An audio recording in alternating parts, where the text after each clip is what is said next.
your light from one side of the room to another side of the room. Okay, and this is gonna be your light.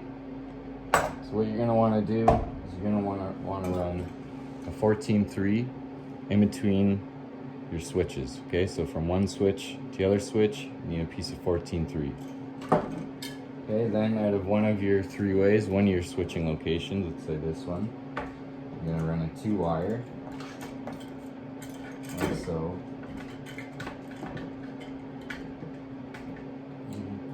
Put that in your box. Okay, then that's gonna come out of your switch. It's gonna go to your light.